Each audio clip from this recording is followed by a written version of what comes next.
हर हर महादेव। इस चैनल पे हो नए हो तो चैनल को सब्सक्राइब करना, लाइक करना और मेरे यहाँ अर्जी लगाने के लिए अपना नाम पता कमेंट करके भेजना। पहला कारण, ये दरबार लगाते हो उनसे आग्रह है कि एक दिन का दरबार लगाओ, कोई भी दिन, और फ्री एंड कॉस्ट दरबार लगाओ। जो आप काम करते हो, क्योंकि काम बहुत सारे पृथ्वी पर हैं, कोई ज़रूरी नहीं कि दरबार लगा के ही पूरे घर को हम चलाएंगे। नहीं, I do not like something tell you, मुझे ये पसंद नहीं है। यदि हमको दरबार चलाना है तो हम एक दिन का लोक कल्याण कार्य के लिए हम अपने समय को समर्पित करेंगे। बाकी दिन अपना जीवन यापन के लिए जो भी तुम रोजी रोजगार करना चाहते हो वो कर सकते हो। पुरुषार्थ का पैसा कमाने के बाद आपके शरीर में लगता है और कहीं से लूट के ले आओ, चाहे कहीं किसी से छीन के ले आओ, चोरी से ले आओ, तो वो पैसा टिकता नहीं है। पहला नंबर समझो।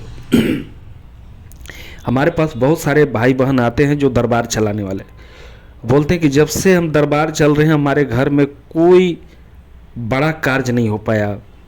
घर तो चल रहा लेकिन जैसे तैसे चल रहा है। तो इसका मुख्य कारण यही है कि दरबार चलाते हैं और दरबार से ही पूरा घर चलाना चाहते हैं, तो ऐसे भाई बहन का दरबार बंद हो जाएगा निश्चित रूप से। कुछ दिन तक चलेगा, इसके बाद बंद हो जाता है। दूसरा का कारण कि कोई भाई बहन जब दरबार चलने लगता है, उनके पास बहुत सारे लोग आने लगते हैं, तो उनकी निगाह खराब हो जाती है। कोई भाई बहन जो दरबार चलाते हो, उनके किसी के प्रति अगर थोड़ा सा चरित्र खराब हुआ, चाहे निगाह खराब हुआ, तो शक्ति स्वयं से उनकी दरबार को बंद कर देती हैं। क्योंकि जब आपके जैसे लोगों पर भरोसा लोग नहीं करेंगे तो बाकी को क्या मिला हुआ है? कोई भगवान की तरंग तो नहीं है, कोई भगवान की शक्ति तो नहीं है। जब आप नहीं समझ पा रहे हो तो बाकी को क्या जाता है?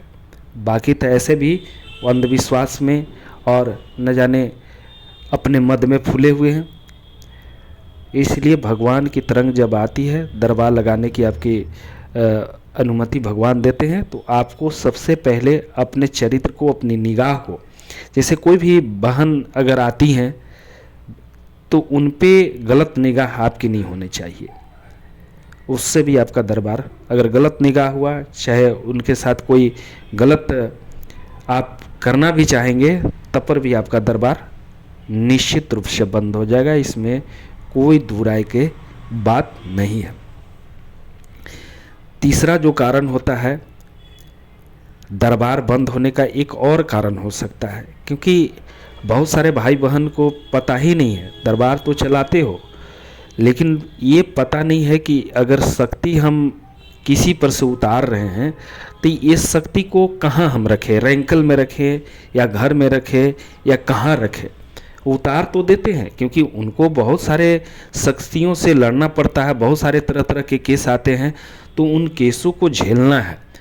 और उनके पास शक्ति तो होता है लेकिन उनको पता ही नहीं है कि हम इस जो उनकी शक्ति को उतारे हम कहाँ रखें। तो वो जब रख नहीं पाते हैं तो उनके घर में ही आ जाते हैं। पहला नंबर तो उनकी रोजी रोजगार को वो शक्ति बंद कर देते हैं, और दूसरे के नंबर की उनके घर में बहुत सारे बाधा होने लगते हैं, क्योंकि उनको पता ही नहीं है कि इस शक्ति को उतार के कहाँ पर स्थान देना है। इसके वजह से वो परेशान हो जाते हैं।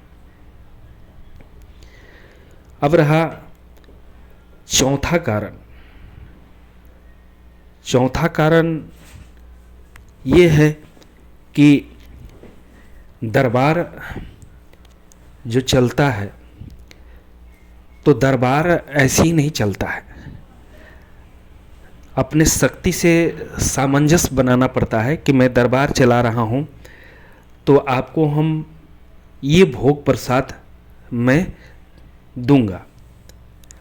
तो शक्ति तो किसी भाई बहन के पास आ जाते हैं, दरबार चलाने लगते हैं और उनको पता ही नहीं है कि किनको किनको भोग देना है, कौन सा शक्ति को भोग देना है, किनके द्वारा दरबार चलता है, उनको मालूम ही नहीं है।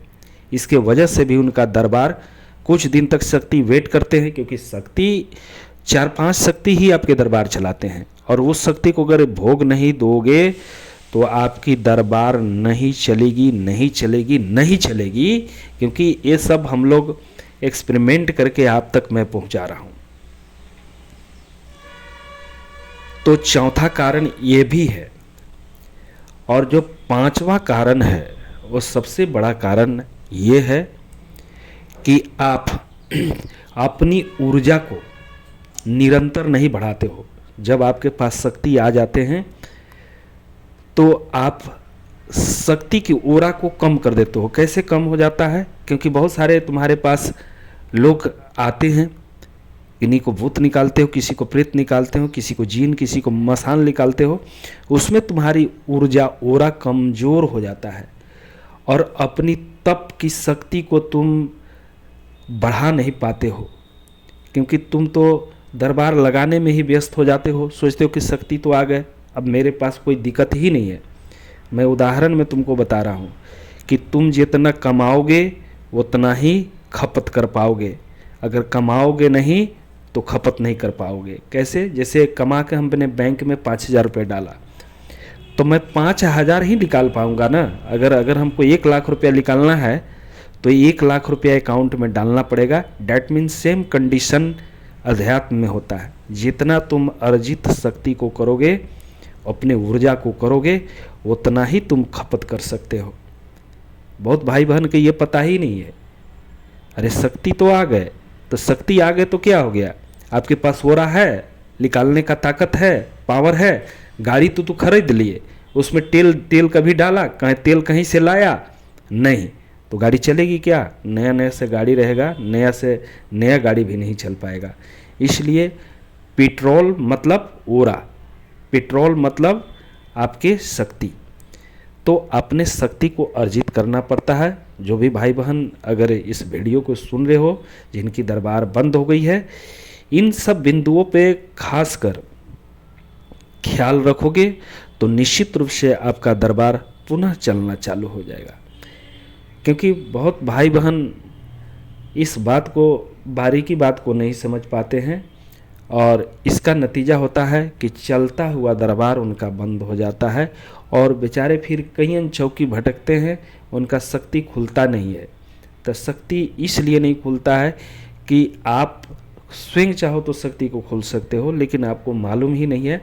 इसलिए जो भाई बहन इस वीडियो को सुन रहे हो, उनसे आग्रह है कि इस वीडियो को अधिक से अधिक लोगों तक पहुंचाना, ताकि जो भाई बहन ऐसे गलती करके अपने दरबार को बंद कर लेते हैं, वो दरबार को बंद न हो। क्योंकि कोई भी शक्ति लोक कल्याण के लिए आते हैं। शक्ति कभी भी वचन पे चलते हैं और उनकी वचन में कभी भी झूठा नहीं होता। जो बोल देंगे वो करेंगे। आप और हम बहुत झूठे होते हैं, तो शक्ति कभी झूठे नहीं हो सकते हैं। शक्ति जो बोलेंगे वही करेंगे, और शक्ति को सब पता होता है कि आज तुम क्या कर रहे हो, नहीं कर रहे हो। एक कारण और भी समझना, क्योंकि कारण तो ऐसे बहुत सारे कारण हैं, लेकिन मुख्य मैं कारण बता दिया कि इसी की वजह से दरबार बंद हो जाता है। बहुत बहुत धन्यवाद, बहुत बहुत धन्यवाद, बहुत बहुत धन्यवाद।